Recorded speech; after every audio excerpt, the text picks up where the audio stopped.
All right. See you.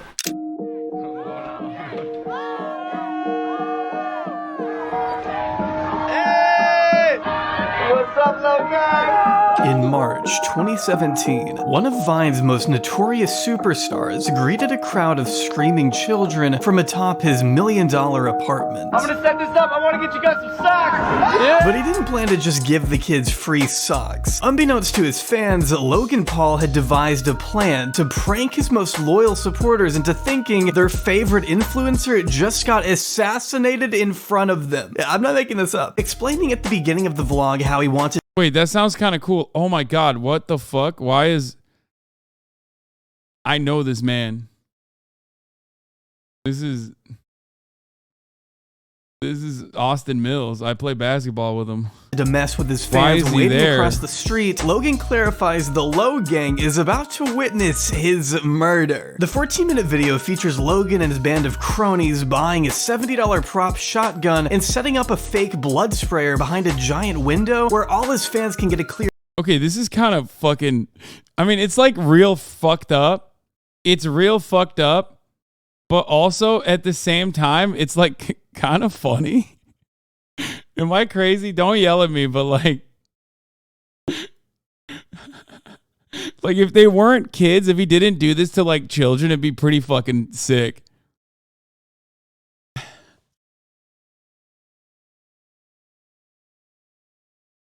View of what they think are Logan Paul's final moments. Yeah, someone in the chat said this correctly, but if Jerma had done this, like, you would fucking eat it up. After publishing an Instagram story where he says there's a maniac in his building, Logan can be seen thinking up all the other ways to make the stunt seem as real as possible. The murder is real. Oh! You know what I'm gonna do? I'm gonna hold my fake vlog camera so they think I'm just vlogging them instead of like waving and stuff. Let's get some Maverick socks for the low gangsters. Yeah! Oh, he's coming.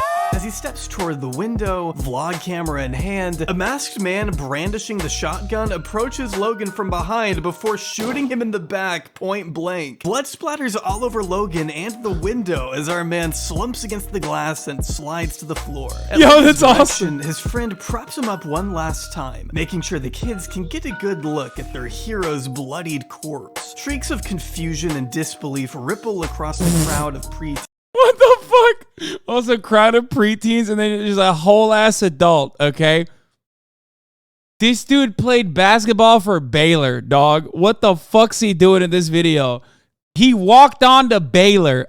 Oh my God, that's hilarious. Unable to process what they just saw before Logan gets back up to address the audience once more. All right, here we go. Hey! I'm okay!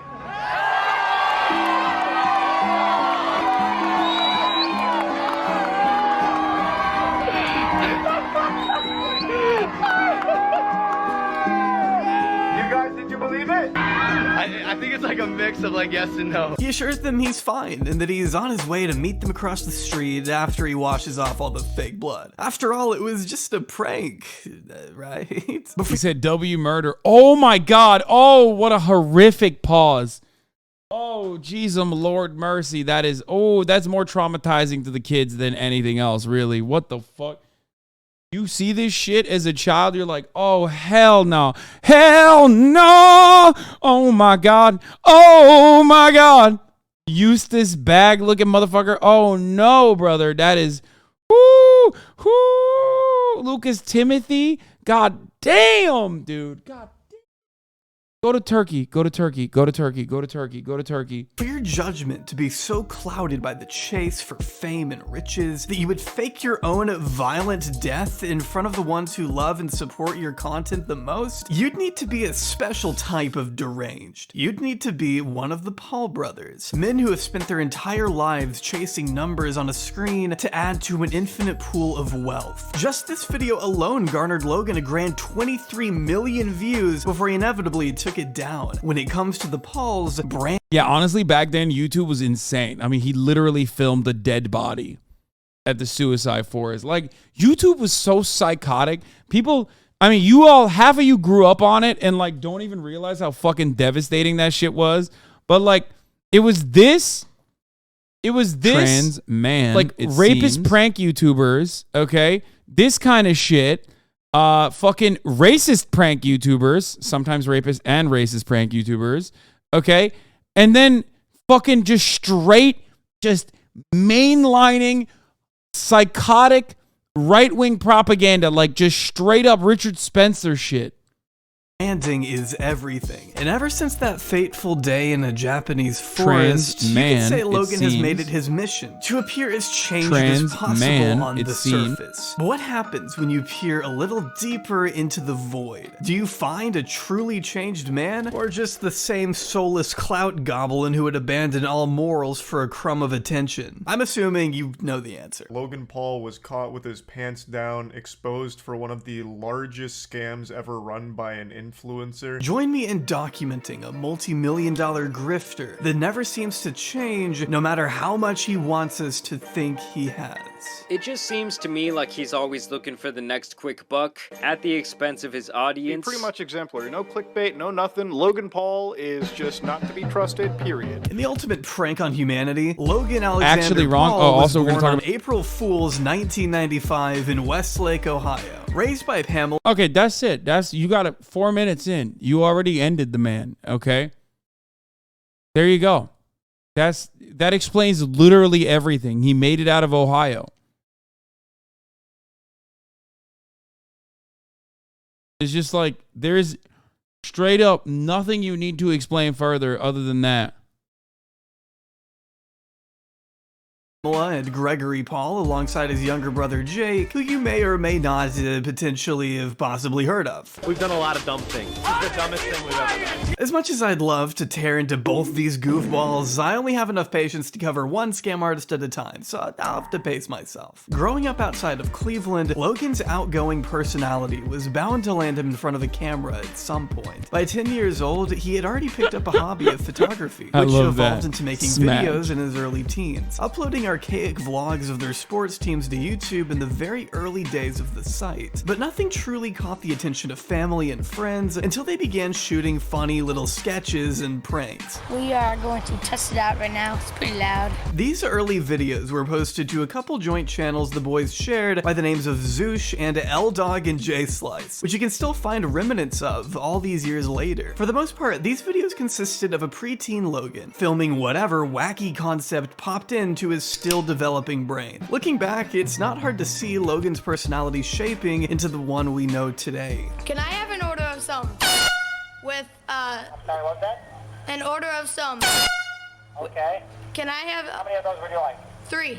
3 about some what? What? What was that again? An order of... Wait, I'm not done though. Okay. Can I have a drink, what's that called again? After a couple years of finding his footing, Logan launched a solo channel, the official Logan Paul, in 2013 to showcase the 6-second clips he had been posting to Wait, Logan Paul only has 5 million subs? That's kind of crazy. I would have thought he had like 20, right? Vine the past several months. That was a close one. Reaching over 40 million active users by August 2013, the potential to make a name for yourself with just a 6-second snippet of your life was unprecedented. And such an ultra short he has 23 million? Oh, okay. Early, back in the day, he had 5. format demanded the exact type of irreverent, fast-paced humor Logan and his brother had been unknowingly practicing for years. As soon as the app launched, the two made it a competition to see who could gain the most followers, prompting Logan to join a contest hosted by Virgin Mobile. Using their hashtag Happy Accidents, Logan was able to expand his Vine following exponentially, taking him from around 100 followers at the beginning of the summer to 1 million by September. Just like that, videos of himself bothering employees at Kroger and sniffing random women in public had placed him among the top creators on the app. I won't subject you to too much of his Vines since most of it's just... But he fully embraced the immature, disrespectful man-child persona from the start. Probably because he is an immature, disrespectful man-child. Attention ladies on the plane, my name is Logan Paul. I'm single and ready to mingle. I'm up near the cockpit in case anyone... But it wasn't until a compilation of his most popular Vines reached 4 million views the first week it was posted to YouTube that Logan told his school newspaper that he saw potential for himself in the entertainment world. He never stayed past his freshman year at Ohio University for a variety of reasons, partly having to do with his new popularity giving him the chance to work with a number of mainstream brands. Shortly after dropping out of college, Logan could be seen doing promo for Just Dance, Dunkin' Donuts, Hanes, and many other companies who were more than willing to cut him a generous check. Even making it onto an episode of Law and Order SVU, bizarrely enough. What the fuck? Drop that gun. Okay. Got it.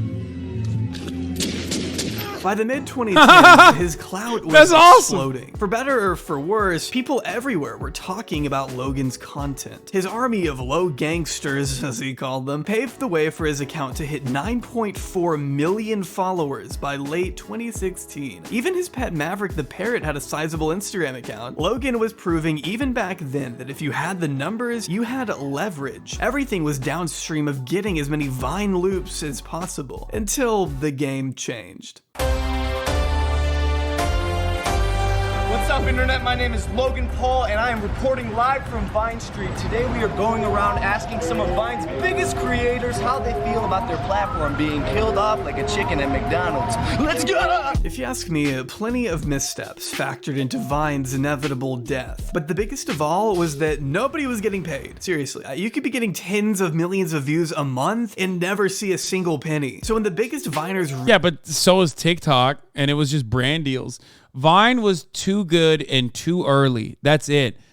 Vine's only problem was that it was a successful platform before people truly understood the ingenuity of literal fucking short bursts of content that keeps you on the platform itself.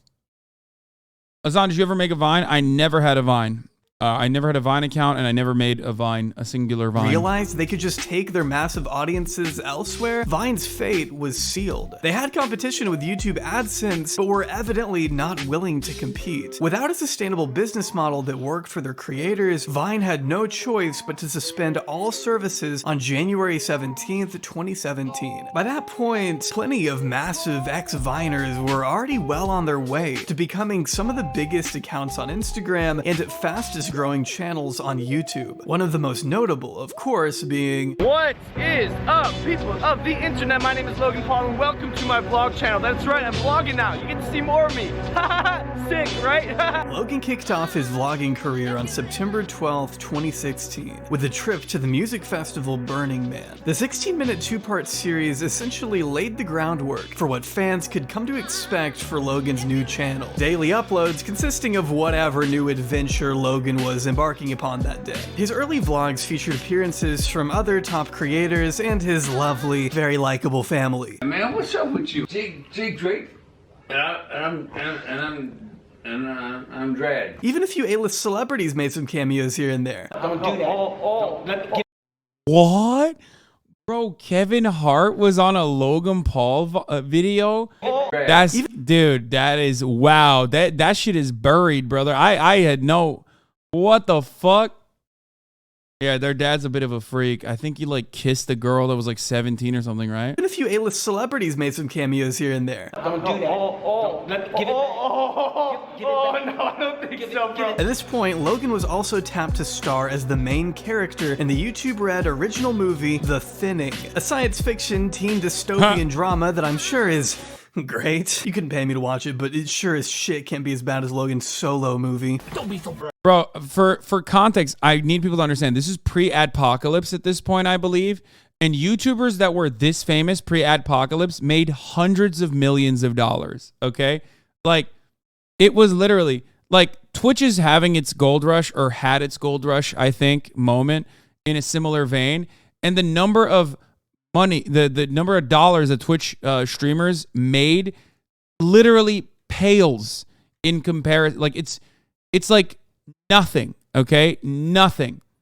Twitch has already peaked. It's already fucking, you know, it's already in decline as far as like permanent growth and shit like that.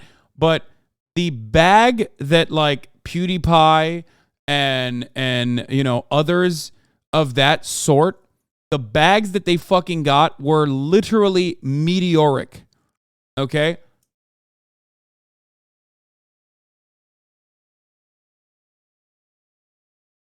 They did not make that much money. I worked at a major network and had access to all their financial data, maybe 20 million max. No, I don't believe that.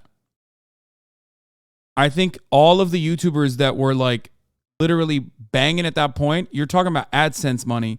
It's not just AdSense. Remember, Adpocalypse took away a lot of the ad revenue, but also, no, it wasn't 20 million. It was more than that. He's wrong. 20 million is a lot. 20 million is a lot, but you're wrong. It was more than 20 million, okay? It's 20 million back then, maybe, but even more than that, in my opinion. But we're not talking just AdSense. Bro, he just said Logan Paul is a Vine star. As a Vine star, we're getting Dunkin' Donuts and Pepsi deals. Okay? PewDiePie is a 100 millionaire. Lamau, no shot. You think PewDiePie is not worth 100 mil? You're crazy. This is before we talk about the fucking... Before we talk about the merchandise. There's... Dude. We're talking merchandising. We're talking ad revenue that was like big dollars on top of that. We're talking fucking literal fat brand deals.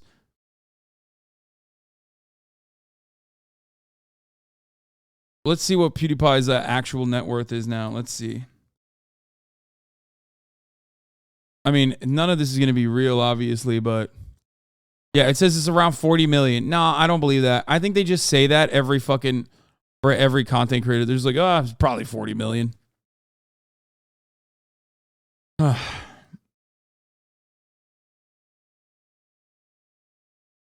I worked for a company that wanted to hire him, and his fee for a 10-minute video was $750K. Yeah. I don't think people get how much these guys were justifying, like, in contracts.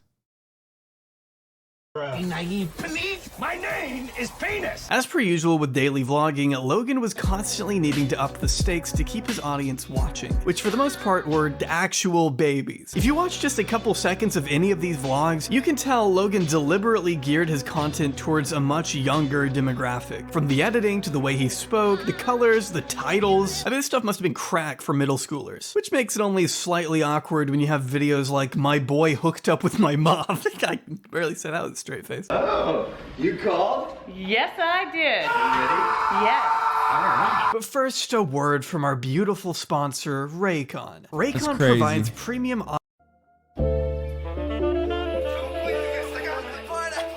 You put that hooked up, my boy hooked up with my mom shit, right, as a Raycon ad too. I see what he's doing. Subtle.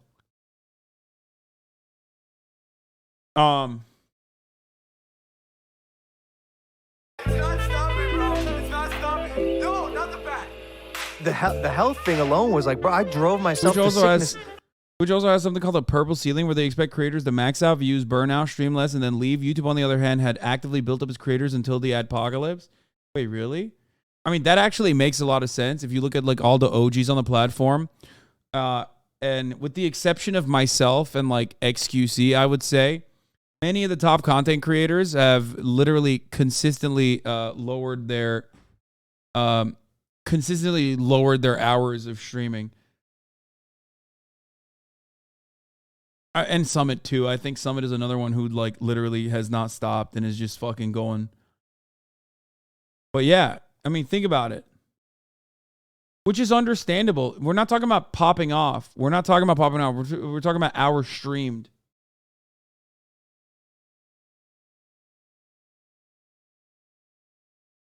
Of course, Shaw pops off.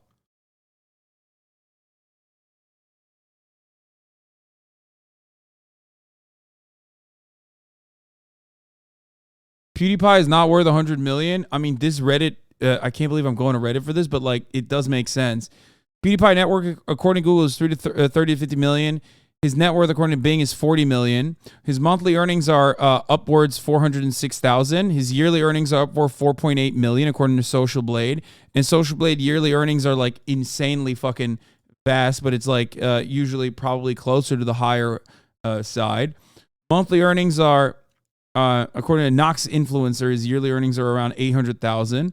Top two Most viewed videos, bitch lasagna made $4 million. Congratulations, made $2.9 million, which doesn't make sense. How the fuck is that even possible? Totaling at 93 course for the purple ceiling. How Twitch lost his way. I never thought about it like that, but it definitely is like Twitch does lend itself a lot. Twitch does lend itself a lot to burnout. It's not easy to maintain a delicate. It's not easy to maintain that delicate balance. Like the fact that I have like a social life outside of streaming, and the fact that I can like work out and shit outside of streaming is wild.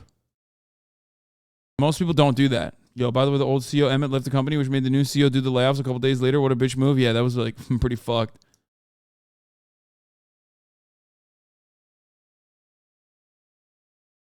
I remember PewDiePie was making more than 50 mil a year. Back in the day, he responded to a video to a commenter that asked if he made around that, and he said something like, "That's cute." And 2014, I don't know if that was the exact year, but was a good year.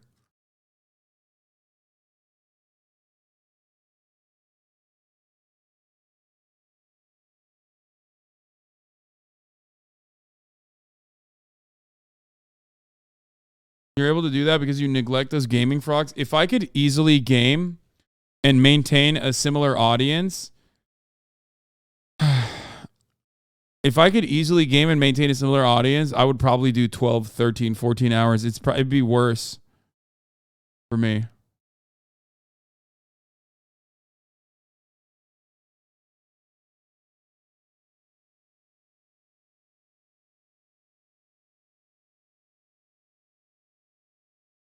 It would ruin my life probably. I would never stop. I'd be like fucking full-blown XUC shit. Like once a month I was sick. He came over to do a writing session with me, and I knew he was sick. Yeah. And I'm like, yo, you should be like just relaxing. And I'll never forget, he's recording and his nose just starts pouring blood. And I'm like, oh fuck. And he literally just goes, oh, I'm so sorry. Wipes it, goes right back into it like nothing just happened. And I was like, yo, you're sick. Bro, I would get nosebleeds. I would throw up. Fucking, my health suffered immensely. Logan was driving himself to literal sickness over content that included riding a model like a bike during a dehumanizing music video shoot that made the woman reportedly feel like her legs were about to give out. Or the time he and famous good guy Sam Pepper took to the streets and started lassoing women on camera, only letting them go if they gave them a kiss. Or what about the time, actually, sorry, I'm getting... Bro, that shit is like wild. They were just doing like sexual assault as a prank. Like that was, YouTube was insane, dude. How the fuck did that shit? I think that's why I'm so fucking understanding of like content creators fucking up, because I'm just old and I come from a very different era, right? Where like what I saw when I was like also a young up and coming content creator trying to fucking talk about like progressive politics on the least habitable space you could possibly do that in. I just saw so much unhinged, insane shit. Not to get all like back in my day, but like the internet grew up in many ways very quickly. Like what you are seeing on Kick with what Aiden Ross is doing and shit was incredibly commonplace on YouTube. Like it was just on the forefront of YouTube. Okay? Like what Aiden Ross is doing on Kick is like seen as like a weird thing. People are like, yo, that guy's a weirdo, right? Like what happened? Like he's doing like weird ass shit. That was super normal on YouTube, like main page shit.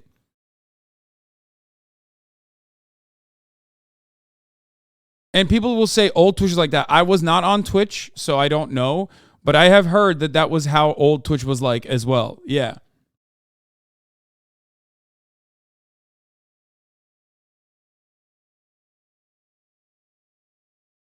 Lowest common denominator outrage content? Yeah, 100%. Yeah, to myself. One of his more popular videos to gain attention at this time was when he fixed his color blindness by throwing on a pair of special color correcting lenses and staring into the sun. Okay, I'm about to put on these glasses that are gonna cure my color blindness for the first time in my life.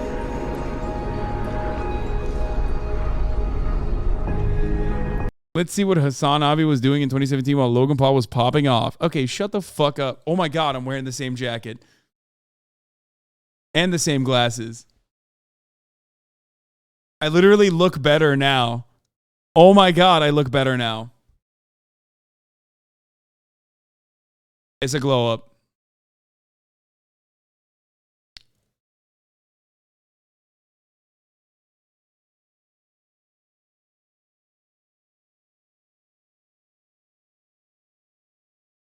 Bazinga.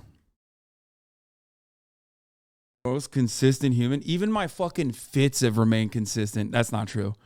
I've definitely stopped wearing certain fits.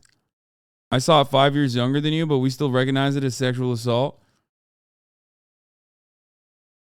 How's the hairline though? I'm sorry that was mean. Dude, what do you mean? My hairline has remained literally the fucking same.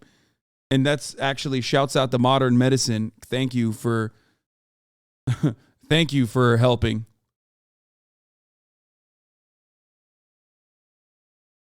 Did you change buttons? Oh, actually, it's not the same jacket. It's a different jacket, but it's still a fucking denim jacket, I guess. Yeah. Blow up? Yeah, dude, money has that effect. True. I mean, that definitely plays a role. I had more free time to work out back then than I do now. But I think my diet is better.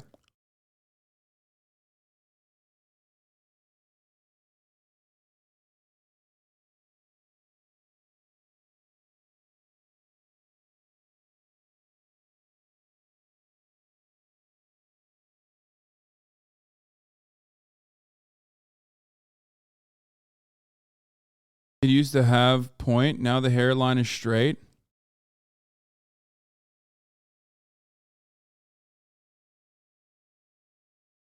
What was your salary like at the Young Turks? It was fucking not great for California. I think my last year was like 65 grand. And I was generating millions of views for them. So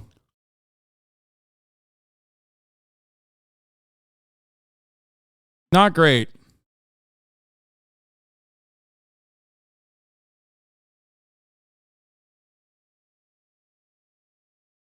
Why are you bat chesting me?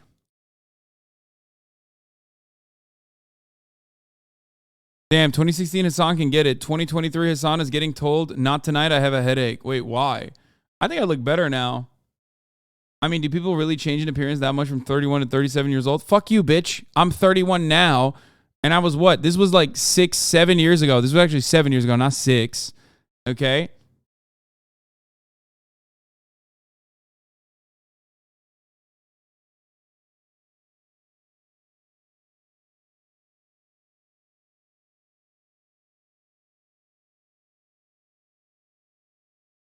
You looked great for your 30s in that pic. Shut up.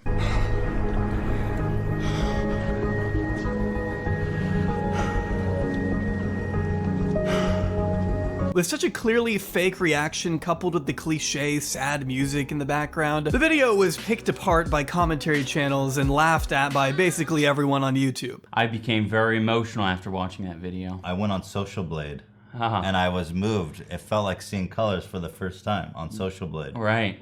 The primary color being green.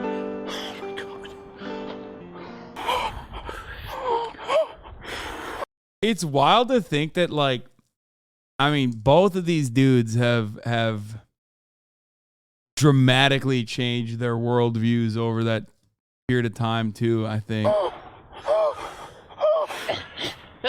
But it wasn't for another year that Logan finally admitted to embellishing things. Some dude named H3 was just roasting. And I was new to YouTube, right? Some dude named H3? Yeah, bro, you don't know who fucking Ethan Klein is? Like, come on, brother. Oh God. Okay, dude. I didn't know anything. I was just a Vine kid, and so we made this colorblind video, which I've said this before. I am colorblind, but the video was incredibly embellished. So I put on these glasses. Bro, no change. I didn't know that. Like I didn't know the sky was zero, and I had a moment in my mind. I was like, "We're at the Getty Museum. I have to fake this." So I was like, I put my acting chops to work. The music comes in. The music comes in. You're a motherfucker. I'd have made up the most melodramatic thing ever. While he is actually colorblind, unable to see green and red color pigments, the glasses did nothing, and his reaction was entirely hyped up for the tens of millions of views he got. Because Logan... Oh, he's saying back then he didn't know, but still Ethan was more popular back then? Yeah, Ethan was literally more popular back then. Come on, dog. Come on. Didn't care if people knew it was fake. He didn't care if people made fun of it. Logan cared about the hundreds of thousands. Brother, he had 22 million views. Ethan and iDubbbz on that video had 22 million views, okay? Of dollars that came from having such a viral moment captured on tape. He relished in the articles it generated, the debate it sparked. Logan at this time wasn't setting out to be some saint, always true to his word. He was an actor, concerned with becoming the biggest entertainer in the world. And he was fine with making a few critics mad in the process. It didn't matter if he were liked, just as long as he was being talked about, and most importantly, making money. And in order to do both of those things effectively, he decided to be... Logan Paul's editor has a YouTube channel where he talks very seriously about editing, and I can't watch it without laughing because I know he's talking about editing this. To be honest, like, I think, like, editing is still editing, you know what I mean? Even if it's shit, he's making Logan Paul watchable, so... Be a jackass. Oh, what the? Oh! You know? Oh, what the? I want to thank you for inventing the theory of relativity. Hey, Ella, hey, mi amigo, arigato, konnichiwa.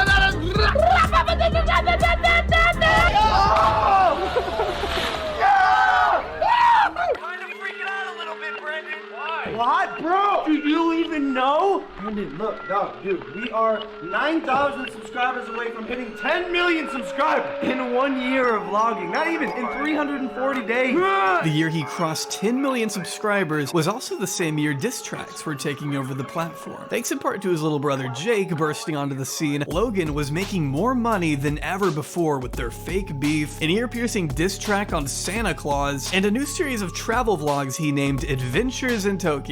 You know where I'm going with this. Deciding to take a trip to Japan in late 2017, Logan and his friends were determined to use their vacation to... Now that I've been to Japan, what this piece of shit did in Japan is so fucked up, okay? It's even more fucked up. He tarnished a beautiful nation, okay? Just even more unforgivable. Asia as a gold mine of new content. And none of it has aged well. Thanks for letting me touch your dog. Okay. Tokyo! In Japan, Logan made sure to kick his annoying frat boy persona into high gear, being obnoxious in traditional Japanese clothing because it's funny or something. How far can we take this? In the video Kicked Out of Japan, Logan can be seen running, screaming through a market before washing his hands with holy water from a temple on account of holy water being for people who are real pieces of shit in life. No idea what that's supposed to mean. No, you're gonna light on fire, bro. That's okay. My spirit's being You're gonna light up just for if you're a real piece of shit in life. So if you look behind me, this is where you throw coins into the well. You make a wish for health, happiness, and hella bitches. Or maybe you want to watch We Fought in the Middle of Tokyo, where Logan makes a mockery of martial arts in the middle of the street as people are trying to get to work, jumping out and scaring people at load. I mean, some of that stuff is like not... God, I can't unshake my content skull.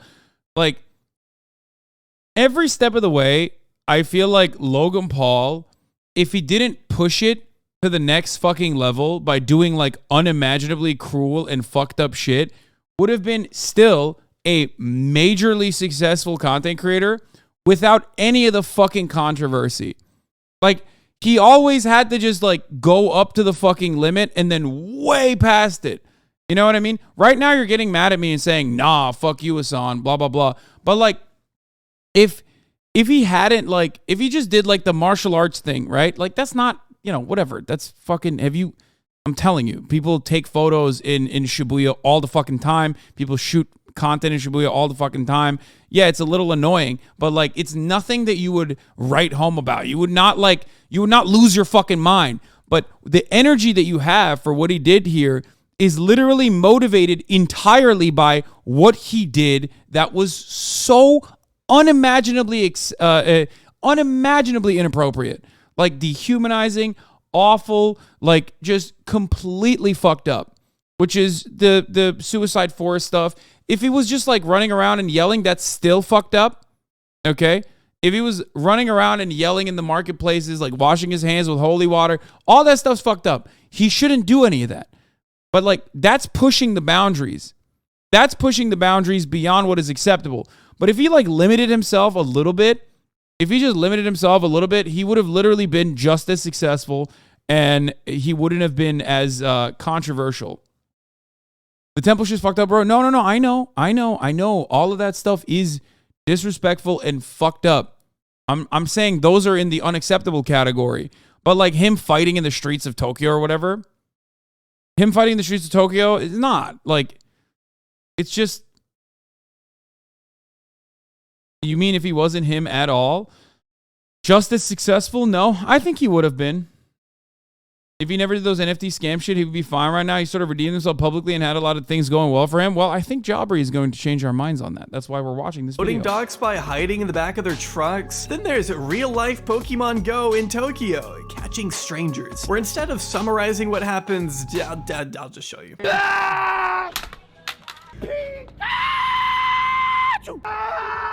Honey, get up.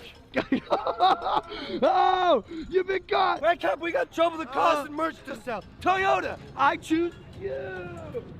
No. Yeah, as if laying in front of cars and running around town waving dead fish in people's faces wasn't enough, we haven't even gotten to the paramount moment of the trip. A very notable installment of the Logan Paul Japanese saga uploaded on December 31st, 2017.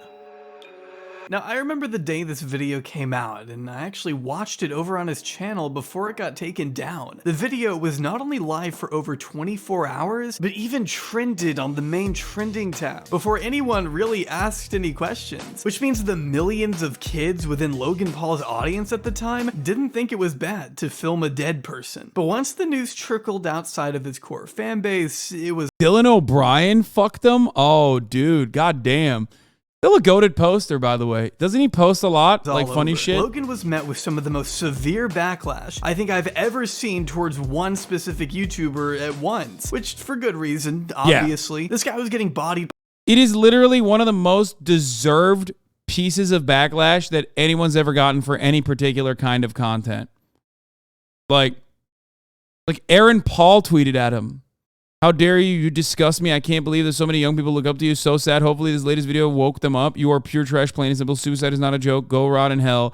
And then he signed it. AP.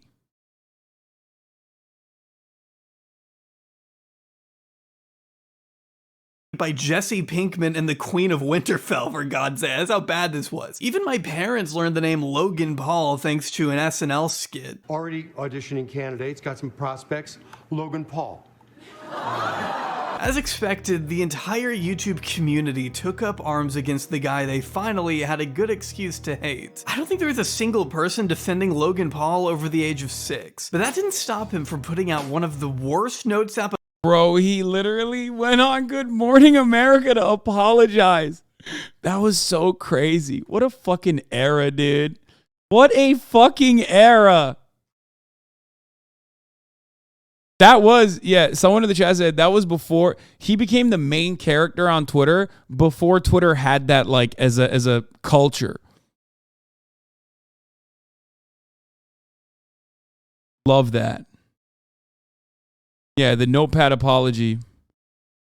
apologies I've ever read to this day. Dear internet, I didn't do it for views, I get views. I did it because I thought I could make a positive ripple on the internet. I've made a 15-minute TV show every single day for the past 460 plus days. I love everyone. I believe in people. Peace. #Logang for life. Somehow that piece of shit got over 100,000 likes, but regular people still weren't buying it. That's a hard thing to do, is even like hard talking about it right now with you, because up until that point in my life, it was really only wins. It was only success. It was only consistent growth. Logan's second apology, this time in the form of a video, remains one of the most disliked YouTube videos to date. Not necessarily because of what he said, as this time he actually apologized to the individuals he should have mentioned in his previous statement, but more so how it all came across. Despite his best efforts, people still didn't believe his sincerity, and the apology kind of became a meme after that. I mean, whether he was genuine or not, it still came across like a hostage video. I made a severe lapse in judgment. I've made a severe and continuous lapse in my judgment.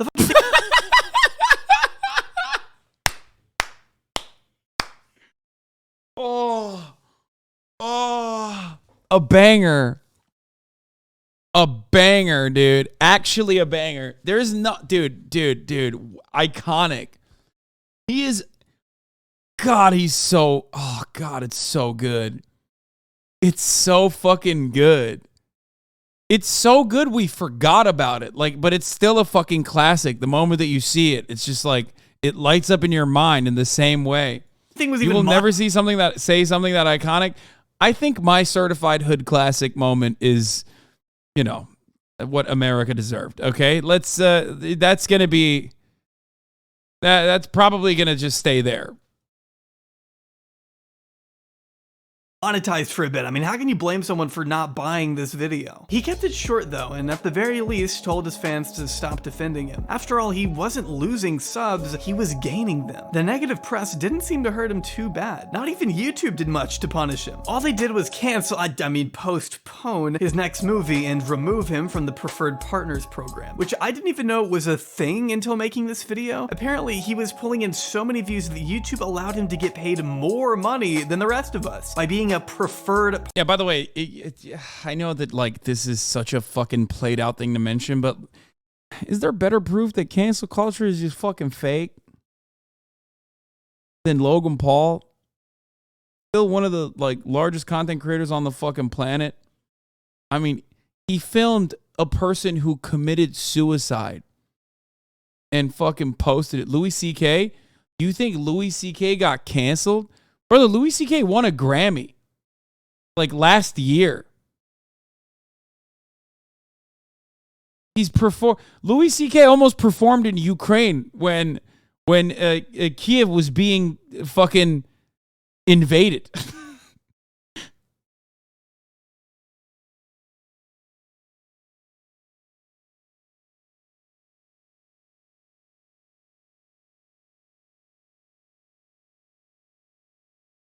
Oh, that's what I mean. He was canceled, but really wasn't. Oh, okay. Got it. Okay, my bad. I didn't even understand. I thought you were trying to make a point that he was canceled or something. Partner. But when shit hit the fan, they kicked him back down to just regular partner. Google Preferred dropped you from their service. Yeah. Do you think that that was fair of them to do? I understand that they needed to take a stance. And while I don't necessarily maybe agree with it, I do respect it. Gee, how is he gonna make it by without all that extra money, I wonder? The only good thing to come out of this whole disaster was his next video, where he did make an attempt to at least give the spotlight to people with a closer connection to the subject. It, at the very least, exposed a more positive and impactful message to millions of people, and I have to give credit where credit is due. But judging by his next upload 10 days later, it didn't seem like he really learned much. After the disgraced YouTuber has been spotted across the country, hiding his face from paparazzi and seen swallowing his tears on social media like a little baby backpack. Hold up, disgraced? What you mean disgraced, boy? I took a break. Besides, I'm still lit as fuck.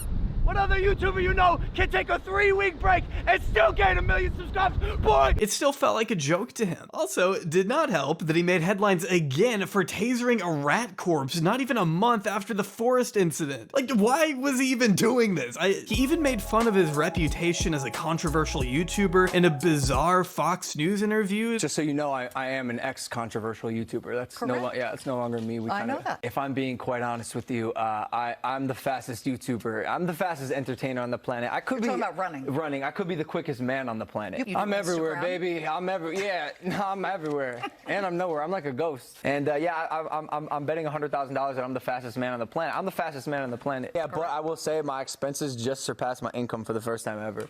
I just sat with my financial manager. He told me that. Like I'm definitely going downhill from here. Did that make you nervous? Yeah, absolutely. I'm terrified. I think it's the beginning of the end. I'm uncomfortable with myself, you know? Come on. I also have pink eye. It's not contagious.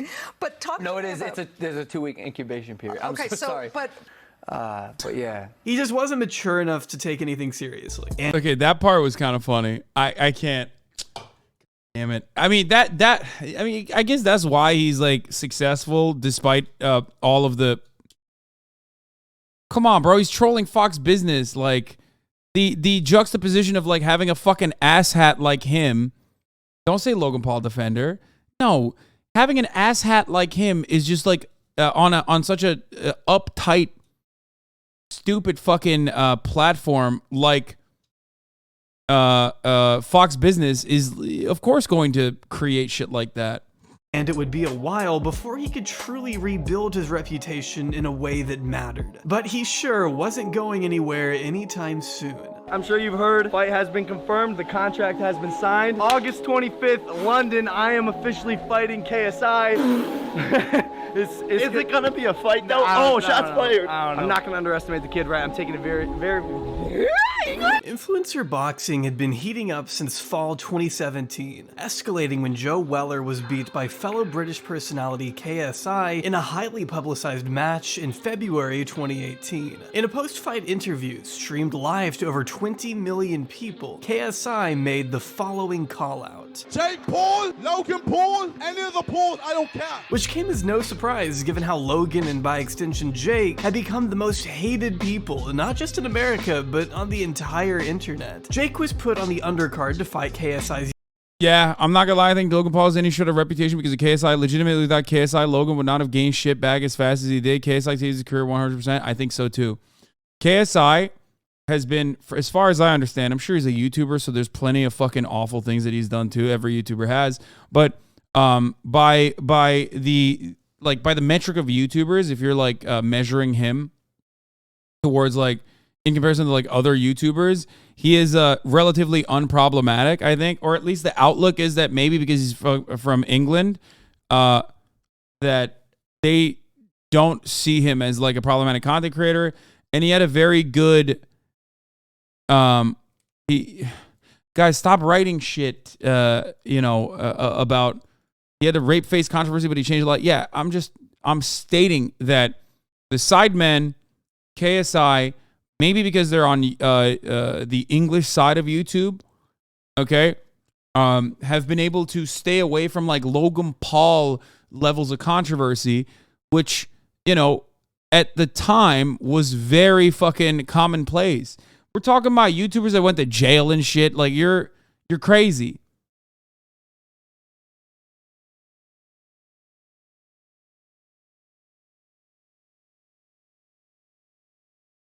We Brits aren't as unhinged or unscrupulous as you Yanks. Yeah, really? Talk about Sam Pepper for a second.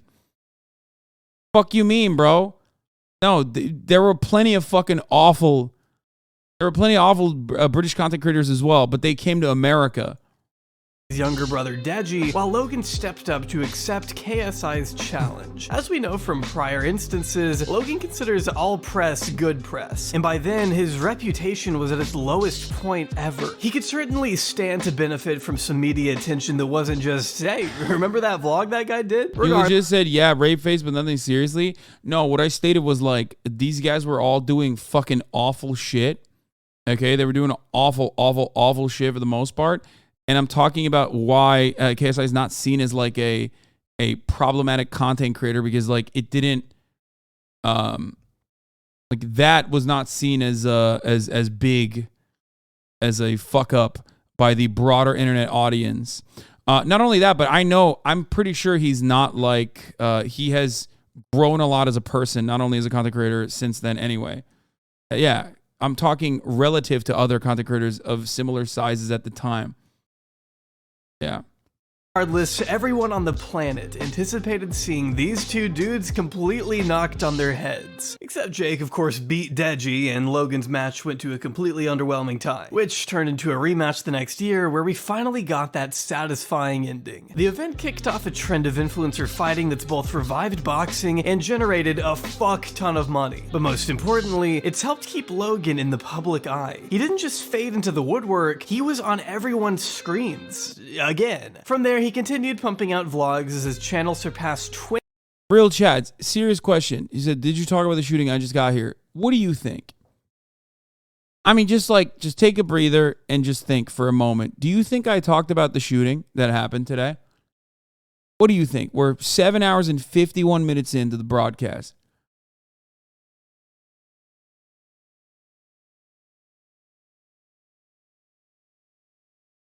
Or you think I ignored it?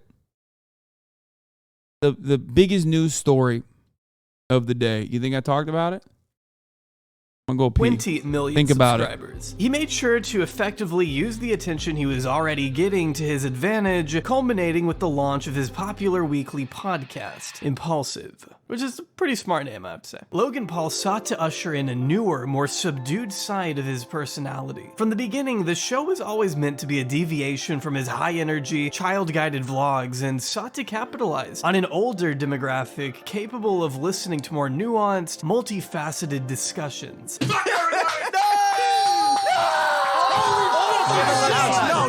Alex. Stay still. Ladies and gentlemen. There it is. But joking aside, not everything on this show was blatantly unwatchable. Over the course of hundreds of episodes and an impressively wide ensemble of guests, Logan did occasionally demonstrate some actual depth and social awareness that we hadn't previously seen from him. We are all incredibly unaware of how deeply intertwined the ugly roots of racism have embedded themselves in the foundation of this country. 13th Amendment. There is a criminality clause conveniently nestled in that amendment that says, neither slavery nor involuntary servitude, except as a punishment for crime whereof the party shall have been duly convicted, shall exist within the United States. I will not be a part of a generation that is written on the wrong side of history, and I will not stand by as my fellow humans are brutally and unjustifiably murdered at the hand of the state or any oppressor. This was pretty crazy. I mean, this was pretty wild. He's just reading from a script. Yeah, he was, I mean, undeniably. He just like popped the fuck off on this. He did. Woken Paul, ChatGPT wrote that. Yeah, listen up, Hasan. You might learn something. Yeah, But this was also like the same era where every TikToker was like putting up the BLM fist on their fucking profiles and shit. So it was like demonstrably fashionable to do so. I took all of the support as a positive overall because I thought it was a good thing overall. You know what I mean? Like, great. It means that it's like fashionable to advocate for, you know, equal rights. But honestly, it was, you know, maybe it was not. Maybe it didn't really yield any outcomes that were otherwise positive. Yeah. To be completely honest, this podcast existing did way more for Logan's redemption arc than any other content he put out post-Japan. I will always love him, but I don't always like him. He's my brother, he's my family, he's my blood. Sometimes I do not understand why he does the things he does, as I'm sure he feels the same way about me from time to time. The boxing match definitely helped, but without this podcast, I don't think we would have even considered Logan to have changed. True. I think this is a very good take from Aubrey. I think that's a very good take from Aubrey. Also, controversial opinion, but I think Big Mike. I will stand by Big Mike. Good guy overall. Love him. I think he's a great guy, actually. Fuck it. Not even good guy. I'll take it there. Great guy. Okay? Big M. You can say riding all you want. Listen, man, when you're a motherfucker with like a crippling opioid addiction who's like been to fucking jail and shit, and you're now at this position that you're at, no shot. He's a good guy. Literal great guy. I'll glaze him. I'm sorry. You're like, 16 years old, never seen any kind of controversy in your fucking life, talking shit about a dude who's like recovered from, heroin addiction and all kinds of different fucking issues. No shot. Dick riding is insane. No, I have so much respect for him. I'm really glad. I'll say this much. I'm really glad that he's friends with Jeff, because if he wasn't friends with Jeff, I would have never even considered him as like as anyone but like a fucking douchebag. Didn't know anything about him. Everything I saw of him, I thought like he's probably a douchebag. Logan Paul's bestie, no shot. But then because you respect anyone who goes to the gym, dude. He doesn't even go to the gym that much. He goes to the gym now. Okay, shut up. Jeff Wittek. Love Jeff. Okay, love Jeff. Great dude. I think he's a good guy as well. Another guy that like looks like a douchebag, but is actually a great guy. Very funny too. Okay. Jeff is very good friends with Big Mike. If you want to know what a Big Mike is like in real life, if you thought he was a fucking douchebag, just like I did, watch the Fear and podcast that we did with him. And I think you will develop you will find a newfound appreciation for him. I mean, ironic because like literally one of the parts is where is it? Big Mike's Turkish hair plugs. Is Big Mike a douchebag? Is like literally part of the conversation. Yeah, great episode. One of the best ones we've ever done. Holy shit, I completely misjudged Mike. One of the best episodes, hands down. It's so heartbreaking to hear all of their experiences with addiction. Yeah. He's not a... Did you think he was a douche before he came out in practice? No. It was because of... I explain it in the podcast as well, but it was because of his relationship with Jeff that made me reconsider whether or not he was actually a fucking douchebag. And then when I had him on the podcast, I was like, oh yeah, he's actually a great dude. Like, he's a well-intentioned person. Or read his book. It's genuinely really fucking good, called The Fifth Vital. Yeah, about his story about recovering from addiction. It's a New York Times bestseller. He also has never done any of the crypto and scammy shit, for the record. I mostly thought it was crypto and scammy shit. No, he's never done any of that. So also remember that. Like, a lot of why people think that Big Mike's a douchebag is because of his friendship with Logan Paul.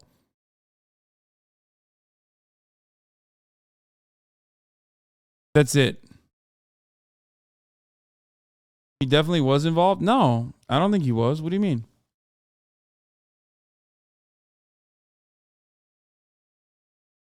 He seems cool. Why does Shaq get bent when he likes certain people? Why does chat like when I like certain people? Because this is Twitter. Like, my chat is the most Twitter-ass fucking chat on the planet. And that's it. It literally, it's just like a manifestation of like the most annoying fucking aspects of Twitter every day as I like whip the chat and its uncharitability all day, every day, non-fucking stop. That's it. It's just like people rad-libbing because they can't like stop being rad-libs even at the top of the hour when there's a 3-minute ad break. You know what I mean? People also literally think like everyone has to be like fucking the second coming of Mao.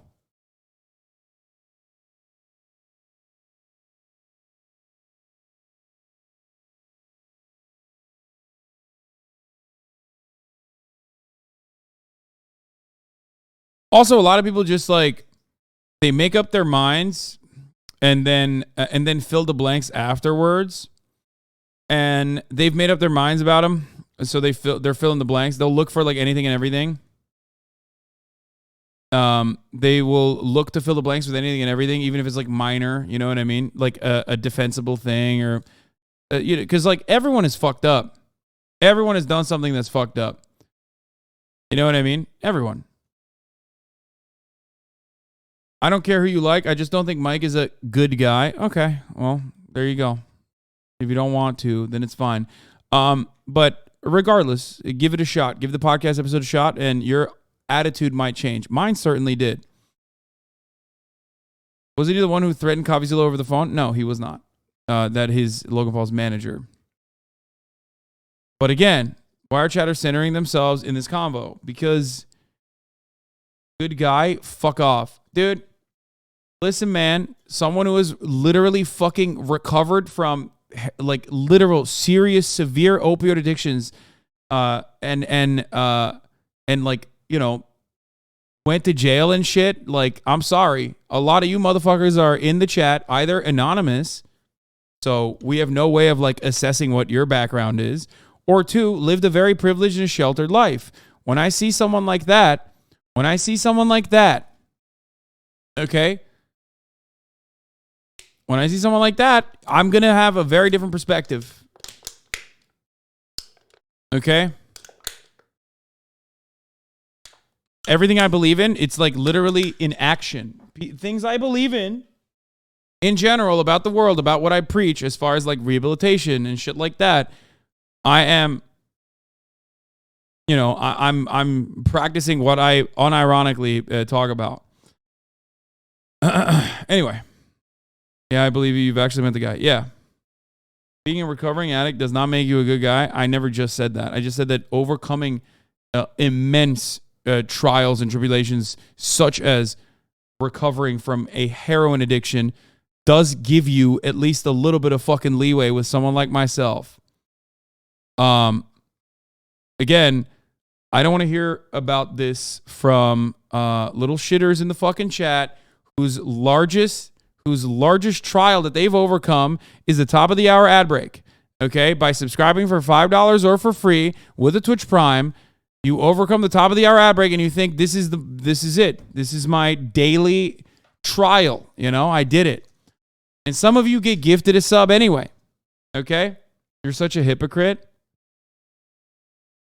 Wait. I want to see what he said. Just because he did drugs and recovered doesn't make him a good person. Lamau, you're such a hypocrite. No, you didn't. You didn't do anything. You ignored it. Please, I want to hear why he's a bad guy from Mayo Aid. Also, shut the fuck up. Chatter's talking like Mike came to their fucking house and killed them. He advertised Dink Doink. Defend now, please. No, indefensible. I didn't know that. That's fucked up. Still a good guy. What do I always say? Sometimes good people do bad things. Okay. Addressed it. Are we happy? Moving on. He didn't really, though. Doesn't matter.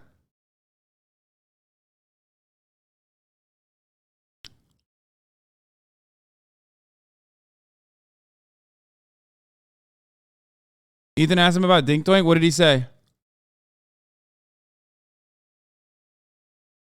Why does chat want him to be such a bad guy? Chat not only wants him to be a bad guy, chat is now going to go through the phase that everybody does, okay? They're going through the phase of what everyone does, which is not only do I have this bias, but I'm going to try and justify it now by taking like the least charitable physical possible opinion. Okay? You can't.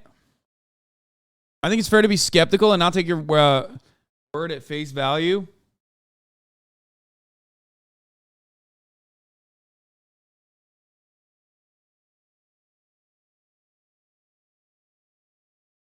Chad is probably scrubbing his Twitter right now to like look for dumb shit that he said. Never said he's a super smart guy.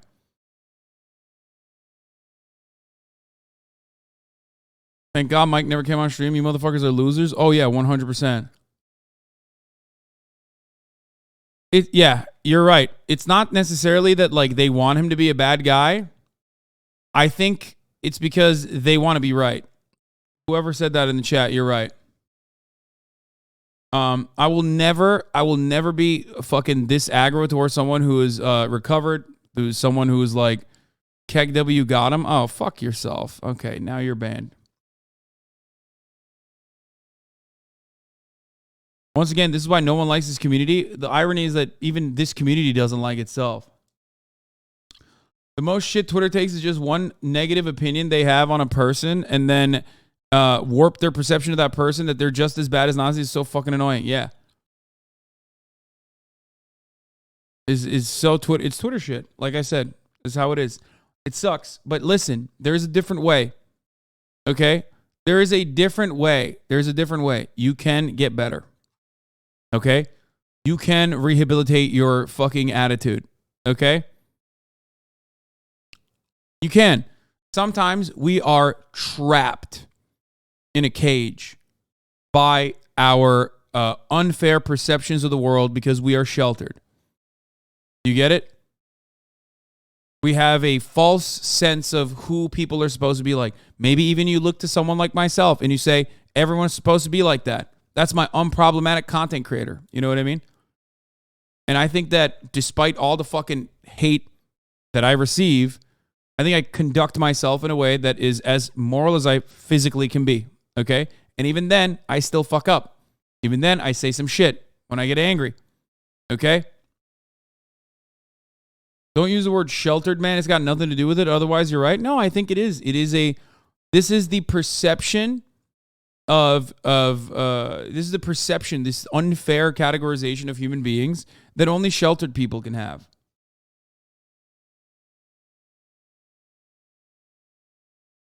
Yeah, it's coming from a place of not having enough life experience. Does that make sense? And you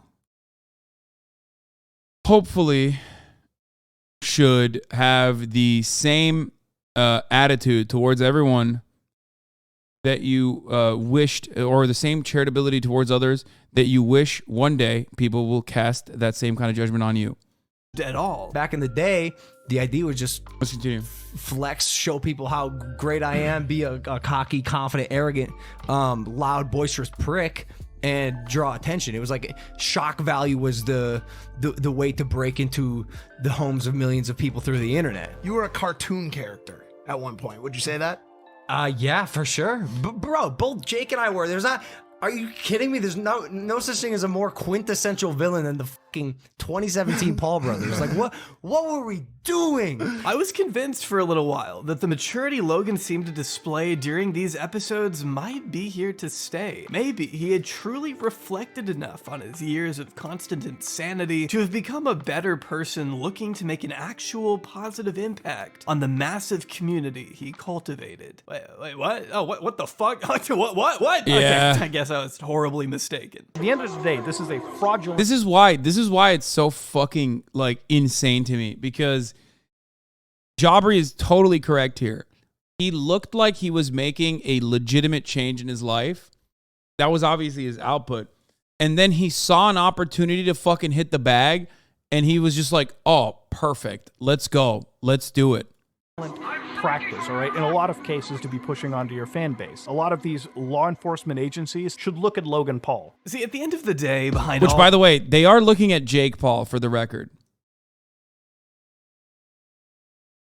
The smoke and mirrors of impulsive, Logan was still quietly creeping back into his old ways, unbeknownst to most of the general public. And it happened kind of slowly too. For example, when he began regularly opening wildly expensive Pokemon cards on stream, the dude he hired to be his Pokemon card dealer, collectibles guru, had a pretty known reputation of being a shady figure in the Pokemon community. Now, I don't know anything about the Pokemon community, but considering nobody seems to really revere him as a qualified source of information, and the fact that he admitted to pocketing millions of dollars from Logan's now infamous Crypto Zoo scam in 2022, I wouldn't be so quick to trust him. But Logan did, which should have been setting off some alarm bells, especially by the time he began shilling crypto coins in 2021. And as we know from literally countless examples, when the word celebrity is used in the same sentence as cryptocurrency, it's never a good thing. Thanks to the severe lack of regulation within the crypto space, countless influencers have been able to intentionally mislead and steal money from their fans with blatant pump and dump schemes. One of the most popular ways to do that is by promoting the hell out of the shitcoin, a cryptocurrency with no utilization whatsoever, to drive up the value. Once the value goes up, the influencer can sell their share of their tokens for a huge profit and leave their fans holding the bag. It's a tale as old as time and should certainly be investigated by the SEC. But in the meantime, in March 2022, crypto scam investigator Zach XBT published a Twitter thread with evidence of Logan's alleged involvement in a multitude of crypto pump and dump schemes beginning in May 2021. By tracking his publicly available Web3 activity, Zach was able to deduce that Logan promoted a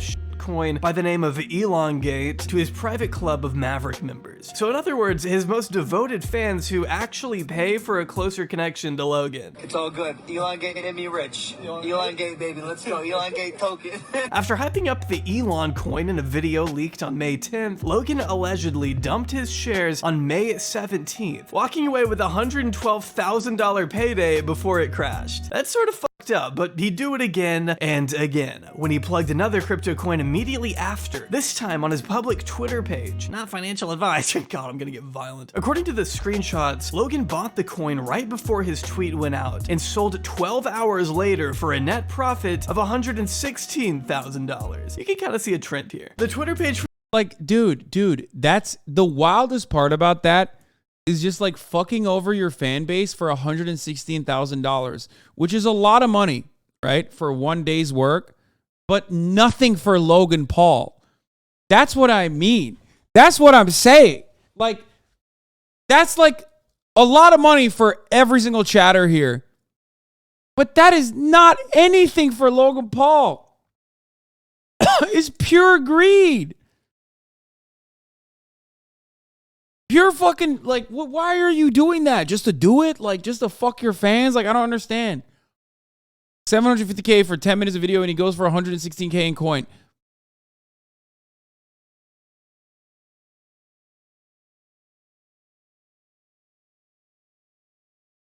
Straight up doing federal crimes for a 0.1% increase in wealth. Yeah, it doesn't make any fucking sense.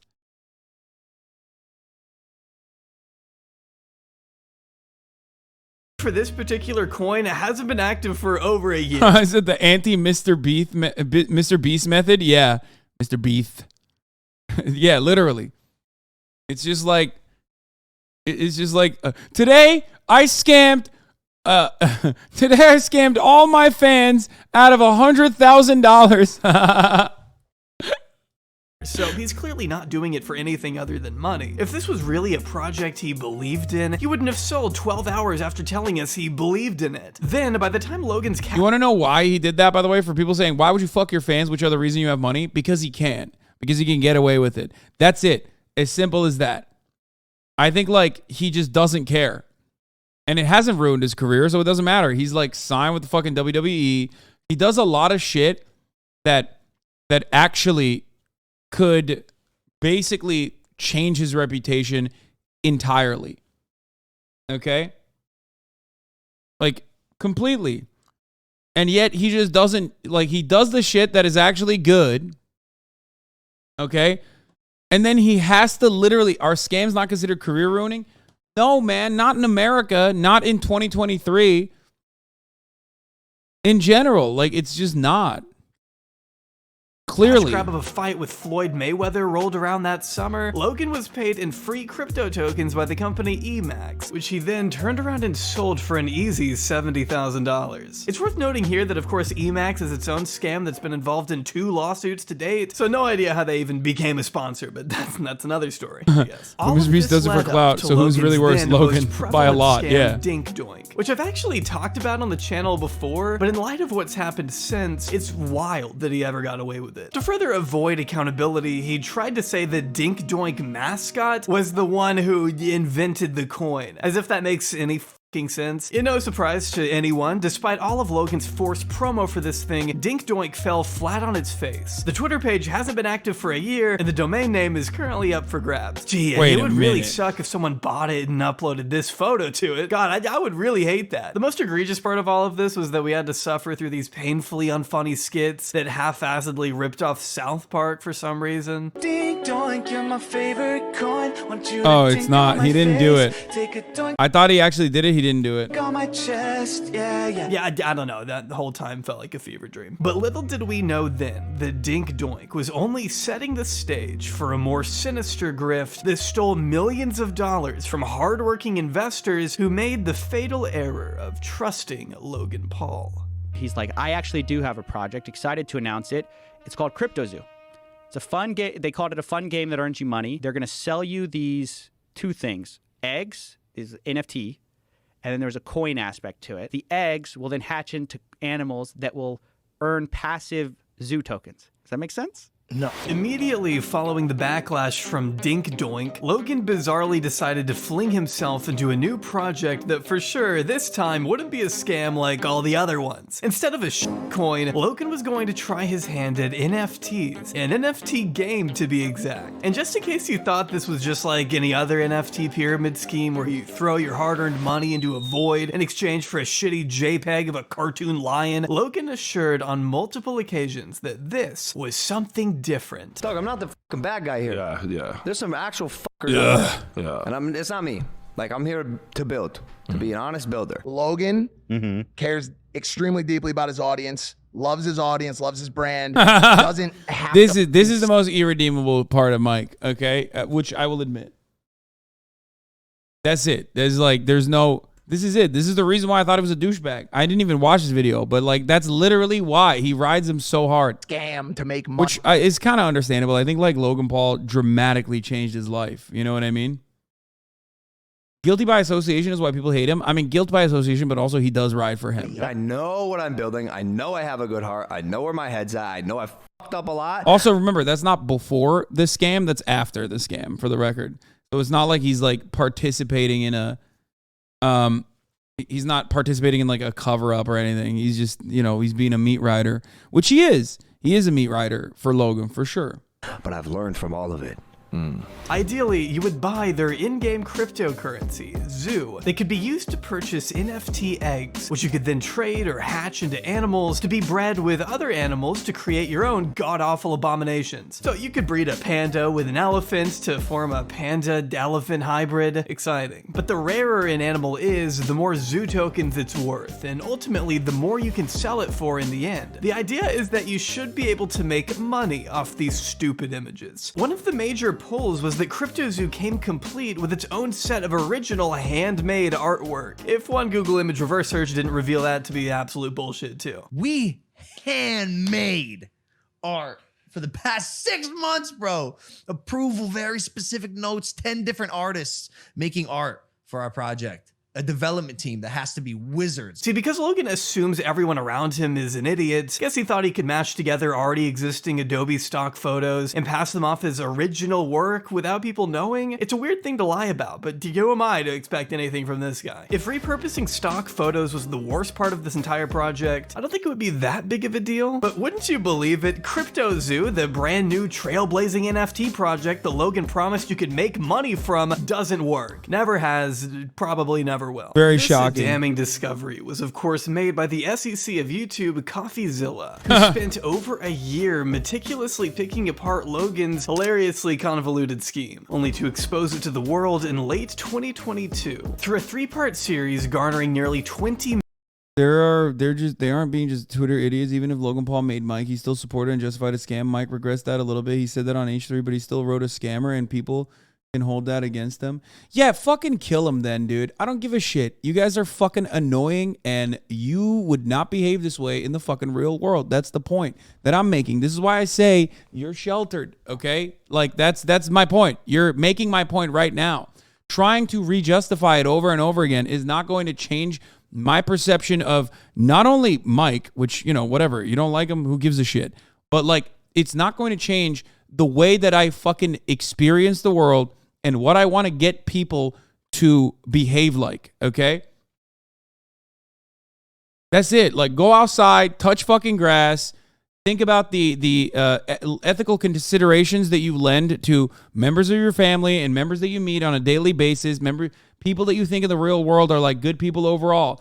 It is never going to be the same metric that you apply to random dumbasses that you see on the fucking internet. That is actually my point. Okay?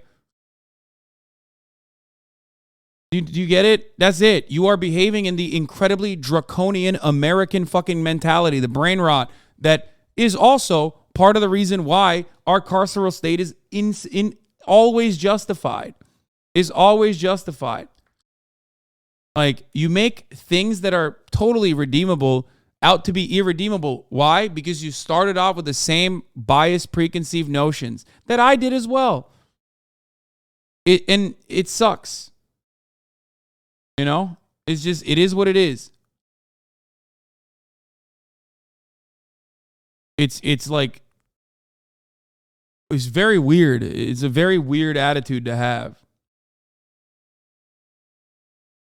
But it is one of the most important parts of you know, having a compassionate approach to others. Does that make sense? Okay, we get it. You like a scammer, move on. No one wants to kill or arrest him, but he's still not a good person. Like, this is what I mean. I don't give a fuck whether you like Mike or not, okay? I just want to make one thing clear. I don't like you because I don't like your attitude. That's what it is. You're so smarmy and so annoying and, surprisingly, sanctimonious. You know what I mean? You and others that behave like this make it feel like the left is completely unapproachable because we are so hopped up on our own fucking farts. Like, all the time. You know what I mean? And guess what? Much like Rhonda Stinky, those farts are stinky as fuck to the general population. Okay? It's really, really annoying. It is. You make this project of trying to make leftist politics, progressive politics more palatable, infinitely more unapproachable by behaving this way. You know what I mean? It just sucks. And I hope you can change, just like people can understand. What? HasanAbi, you didn't get our opinion when forming your opinion about him? Yeah, I didn't, which was good. I'm glad that I didn't. The fuck? Yeah. Exactly.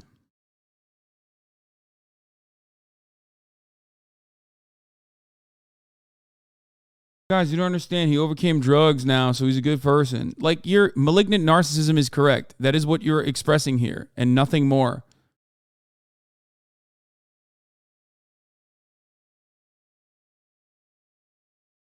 I mean, I think that chatter was joking, but this one is not. Very frustrating. We're not even talking about Mike at this point. We're talking about a fucking attitude shift that needs to happen in pretty much every community, but especially this one. Okay? Stop. And this is, for the record, not even defending Logan Paul, who has done a fuckload of indefensible shit. Okay? It's just odd. I don't know. I wish people would be like a little less annoying, you know? Just a little bit. Just take a breather and be like, is it normal to fucking despise this person to the degree that I despise them?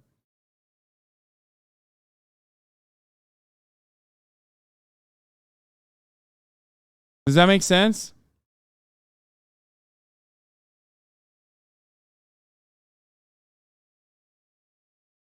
Just take a step back, be like, is it normal? Or is it coming from a different place? Like, my anger, is it justified in a vacuum?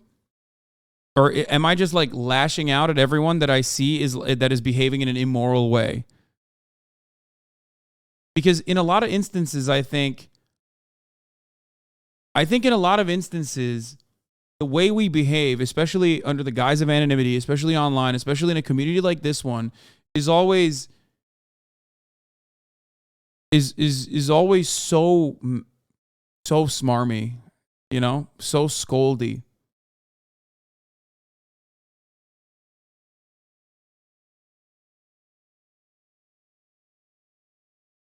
million collective views, and some embarrassing responses from Logan, which we'll get into in a bit. Coffee's investigation highlighted CryptoZoo's disappointing launch day, which resulted in people who paid with Ethereum unable to even open the eggs they had already purchased. See, despite over $2.4 million worth of CryptoZoo eggs being sold on the first day Logan announced what they were working on, people couldn't actually play the game when it finally launched. They couldn't access it, making the value of Zoo plummet within 24 hours of going live. This obviously raised questions from people who sank tens, if not hundreds of thousands into the project they were told would make them money. I'm excited to launch my game. You keep using and you just did it again. You keep using a word there. Game. You're not using like a project. Society's being cured one stream at a time. I've never said that.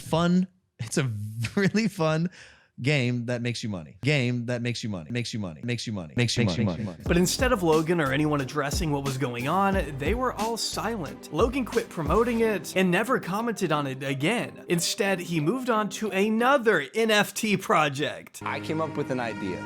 99 originals. It'll be 99 photos that I take every day over the course of 99 days. An artistic journey, actual art. I can't stop thinking. It's the only thing I care about. Each picture is an NFT. It all ties to my entire life. Like, what happened to CryptoZoo, Logan? Logan, what happened? Come on. I'll tell you about this project when we get closer to launch. Yeah. This project of mine is going to be... Is that the thing with the egg? Like the zoo? No. Okay, This one's gonna be this will be crazy I've ever done. I guess Logan was ultimately hoping people would just forget the massive investments they made. But I mean, Coffee talked to these people and it's He not rides like they him lost so chump hard. change. I lost around $50,000 in CryptoZoo.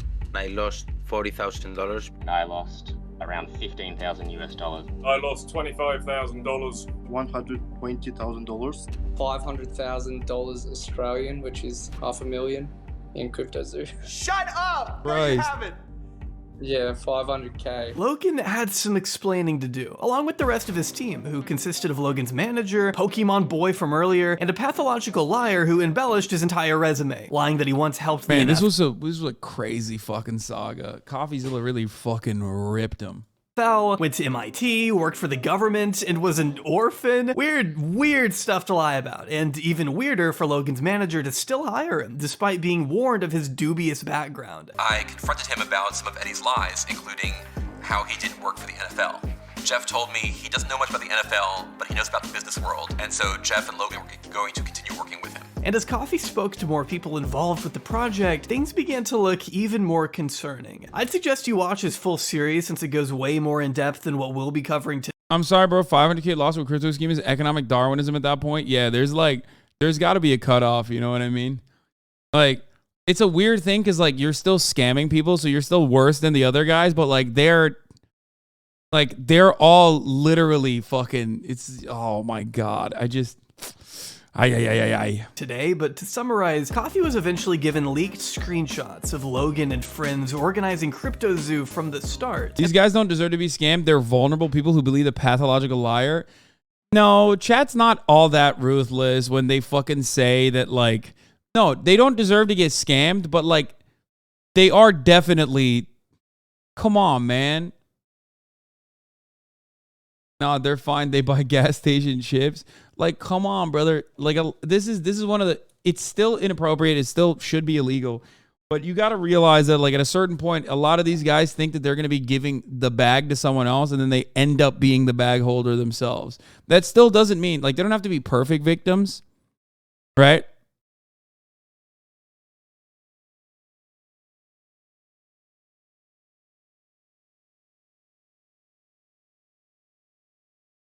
But like, they are dumb as fuck still. And if you read through I'm still gonna make fun of them. You know what I mean? Of these messages, it's blatantly clear that they didn't care about anything other than making themselves richer. But we already knew that was the case. Logan and his manager actually held on to their coins, but Collectibles Guru and the pathological liar we mentioned earlier made millions at the expense of the people Logan promised would be able to play the game.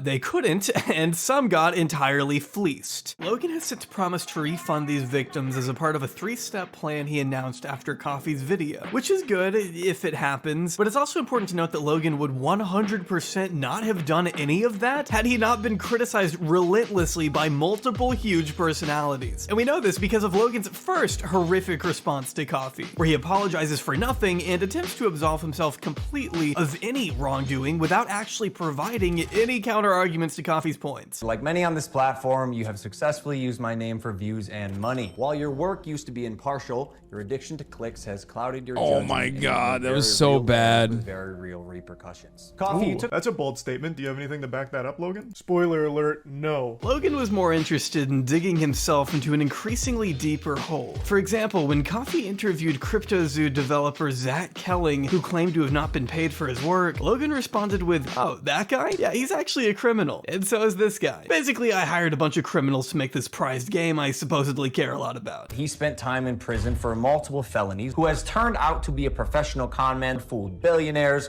the Mormon Church, the owner of the New York Yankees, and now me. Which really isn't the greatest defense in the world. If you're saying these people can't be trusted, why did you hire them? Did you vet them before? I guess that's what I get for trusting the team that I relied on to vet and manage Eddie's hiring process. Oh, right, yeah, that was somebody else's job, not you. Just because there are multiple guilty parties here, it doesn't make Logan innocent, who was rightfully called out for overseeing such a disastrous project. This saga was so funny. I can't get over it. It's so good. Has a big part and a massive, massive cross to bear. Each one of them scammed the project in their own way. It was his job to check the team to make sure that everyone is working together, to make sure that he is giving the funds of the people that put it into his project under his name to people that he actually trusts. If the team failed to perform, that's Logan Paul to blame. Remember, it's only after he'd been called out that he claimed to be working on bringing the game back to life. A year of radio silence followed by sloppy, angry responses due to a massively publicized series of exposés doesn't make it seem like you're acting out of the goodness of your heart. It's a PR move. You know you're a bad scammer when even Andrew Tate is dunking on you. So what is your view on that whole CryptoZoo situation? Because CoffeeZilla is doing an investigation at the moment and it is quite gripping, isn't it? The dude's a clown. He's a person who doesn't care about his fans. He just wants to make as much money as possible off the back of people who watch him. Logan's obviously a brokey.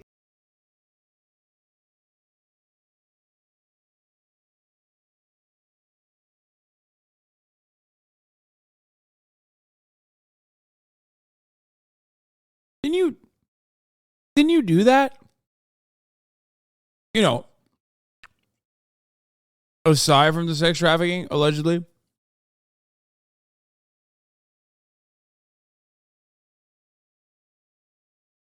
Like one of the more redeemable mass scams that you engaged in was that. Like that was like the lowest offense. Which is, by the way, for the record, still pretty fucked up. Like still very, very, very fucked up. But, you know, in comparison to how fucked up the other shit that he did, it comes across like almost, a low level offense. Not very top G of you. Logan then decided to invite Coffee onto Impulsive to hash things out in person, though he didn't include how Coffee had already invited him onto his show. It's like a little gnat. It's like a little fucking annoying gnat. It bothers me. I wonder why the dude doesn't want to fly out there, Logan. Logan even threatened legal action before realizing there was no other route to take other than to make a weak apology over on a second channel and promise to correct the mistakes he made. While I still hope he follows through on this, it's been about 2 months at the time of me recording this, and he still has yet to pay anyone back, to my knowledge. It's ultimately important to remember this was something he really tried to get away with. For over a year, he thought he could just sweep it under the rug and then make Coffee look like the bad actor, when in reality, the facts were always against him because he can't set his greed aside to not scam his fans for. That actually, I think, honestly comes from him just like having yes men, Mike included, let's be real, even though I love Mike, in his like immediate circle, because like he literally put that video out there thinking that it was a dunk, which was so wild. Like he thought like he had to delete that, but like that was so embarrassing that he thought that that was a fucking dunk. Like, he was like, yeah, I'm gonna fucking destroy CoffeeZilla. For 2 seconds. I don't even really know why he did this. The guy is already making tens, if not hundreds of millions from other endeavors. It blows my mind to think he needs to resort to petty crypto scams to pay the bills, but I think it's mostly a testament to the person Logan is and has always been. But what's the goal? I mean, bro. Jeff told Ethan he saw that video before and told Logan it was perfect. Oh God, that's not good. One word answer, money is a scoreboard. It's a game to me. Where do you rank on that scoreboard? You know, how many billionaires, how many self-made billionaires are there under 30? It can't be more than 10. Yeah. Exactly. You know, that's cool.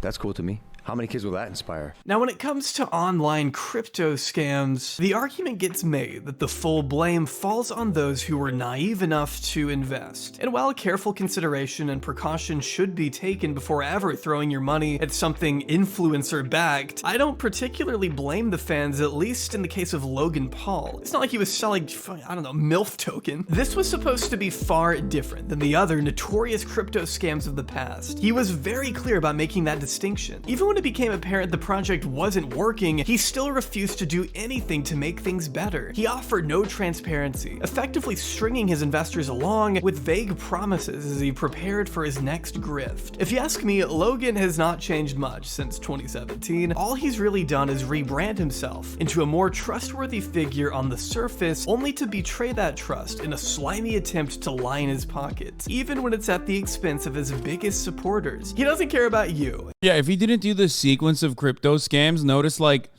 literally after the cutoff where Aubrey talks about his like reputation rehab, if he hadn't done that, and if he just did like the wrestling and the boxing and shit, he has Prime now. KSI rehabbed him big time too. Like a lot more people I think ultimately would be forgiving, because like at the end of the day he's just a fucking content creator, you know what I mean? It's what you do with your output that matters, and his output is like literally just his output would have been fine, but my man is just addicted, dude. He's addicted to scamming. That's what is hot. this? Will Nev smash.